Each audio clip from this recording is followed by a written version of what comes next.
पुणे शहरात अनधिकृत होर्डिंग्स आणि रस्त्यावर उभ्या असलेल्या बेवारस वाहनांविरोधात आता कडक कारवाईची सुरुवात झाली आहे. पुणे म्युनिसिपल कॉर्पोरेशन आणि पुणे सिटी पोलीस यांच्या संयुक्त कारवाईत पुढील 8 दिवसात विशेष मोहीम राबवली जाणार आहे. ही मोहीम पुणे महानगरपालिका आयुक्त नवल किशोर राम आणि पोलीस आयुक्त अमितेश कुमार यांनी पुण्यात झालेल्या पत्रकार परिषदेत दिली. पुणे शहरात अनेक ठिकाणी नियम मोडून लावलेले होर्डिंग्स आणि रस्त्यावर उभी असलेली बेवारस वाहनं वाहतुकीस अडथळा ठरत आहेत. त्यामुळे वाहतूक कोंडी वाढते आणि शहराच्या स्वच्छतेवरही परिणाम होतोय. याच पार्श्वभूमीवर ही मोहीम हाती घेण्यात आली आहे.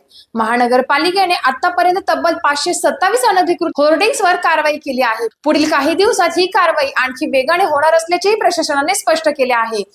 शहर स्वच्छ आणि वाहतूक सुरळीत ठेवण्यासाठी या मोहिमेत सर्व राजकीय पक्षांच्या नेत्यांनीही सहकार्य करावं असं आवाहन प्रशासनाकडून करण्यात आले आहे. पाहण्याजोगा मुद्दा हा की ही कारवाई फक्त कागदोपत्री राहते की प्रत्यक्षातही अंमलात येते, हे पाहणे आता उत्सुकतेचे ठरले आहे.